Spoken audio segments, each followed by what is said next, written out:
Habits, whether good or bad, shape much of our daily lives. They determine how we start our mornings, how we interact with others, and even how we wind down at night.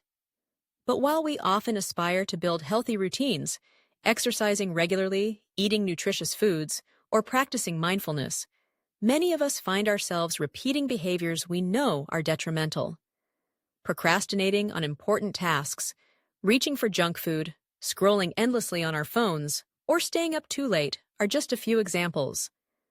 Why, despite our best intentions, do we persist in these bad habits? The answer lies deep within the principles of behavioral psychology, which helps unravel the complex web of cues, routines, and rewards that drive our actions. At the heart of habit formation is a loop: cue, routine, and reward. This concept, often called the habit loop, was popularized by Charles Duhigg in his book, The Power of Habit. It begins with a cue, a trigger that tells your brain to go into automatic mode and which habit to use. The routine follows, which is the behavior itself. Finally, there's the reward, a positive reinforcement that tells your brain this loop is worth remembering for the future. Over time, this loop becomes more and more automatic, embedding itself in our neural pathways. But if the habit loop explains how habits form, what makes bad habits so persistent? One answer is the immediacy of reward. Many bad habits provide instant gratification. Smoking a cigarette, for example, delivers a quick sense of relief or pleasure. Eating a cookie offers a fast sugar rush. Checking your phone gives you an immediate sense of connection or entertainment. In contrast, the negative consequences, lung disease, weight gain, wasted time, are delayed. Our brains are wired to prioritize immediate rewards over long-term consequences, a phenomenon known as temporal discounting. This bias toward the present moment served our ancestors well, helping them seek food or shelter when it was available. But in modern life, it leads us to make choices that feel good now, even if they harm us later. Another critical factor is the role of environment and context. Our surroundings are full of cues that trigger habitual behaviors, often outside our conscious awareness. The sight of a snack bowl on the counter, the ping of a notification, or even the time of day can prompt us to act without thinking.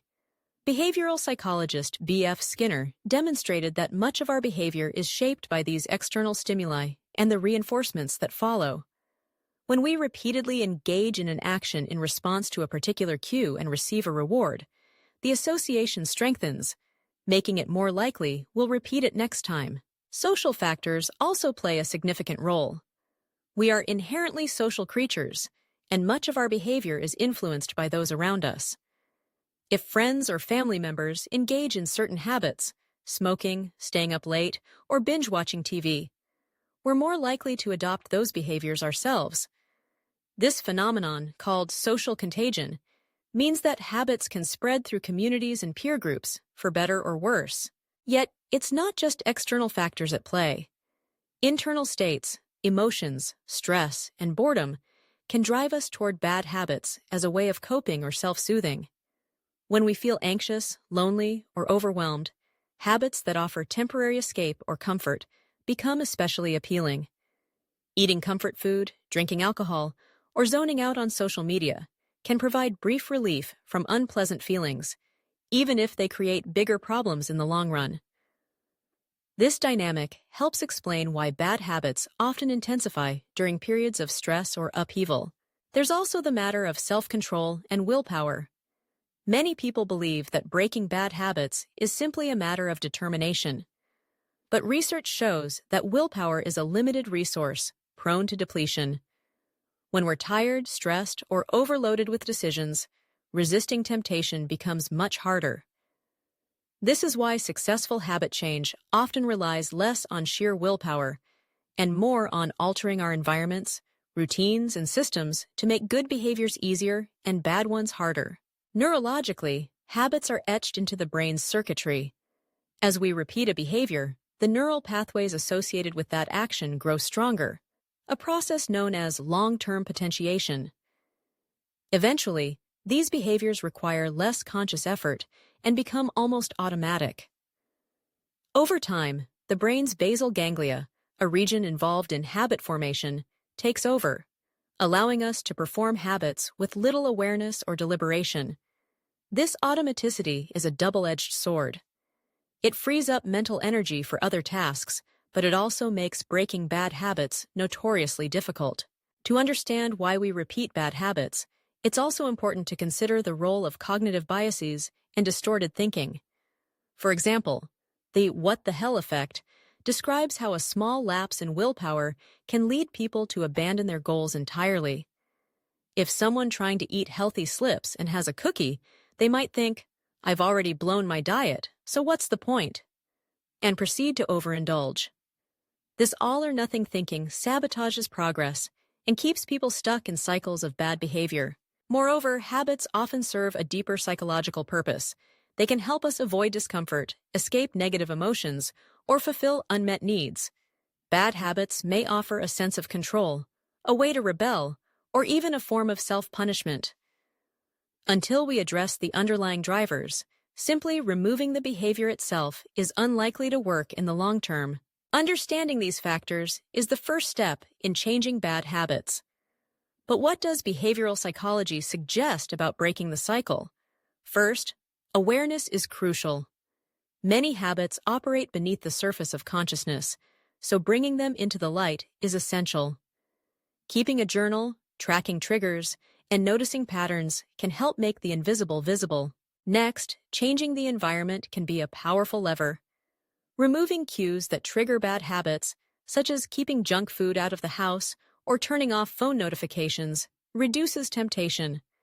Conversely, making cues for good habits more prominent, like laying out workout clothes the night before, can nudge us in the right direction.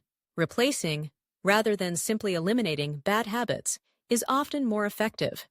Since habits fulfill specific needs, finding healthier alternatives is key. If stress drives you to snack, for example, practicing deep breathing or taking a walk can offer relief without the negative consequences. Small incremental changes are usually more sustainable than drastic overhauls. Setting realistic goals, celebrating progress, and building on small wins helps rewire the brain and encourages lasting change. Behavioral psychologist James Clear, author of Atomic Habits, emphasizes the power of tiny habits and the importance of identity. When we start to see ourselves as someone who makes healthy choices, our actions begin to align with that new self-image. Social support can also make a difference. Sharing goals with friends, joining supportive communities, or enlisting an accountability partner can provide encouragement and motivation. Positive reinforcement from others or ourselves strengthens new habits and makes them more likely to stick. Ultimately, breaking bad habits and building better ones is not about perfection, but about progress. Slips and setbacks are a normal part of the process, not evidence of failure. By understanding the psychological forces at play, we can approach habit change with greater compassion, patience, and effectiveness.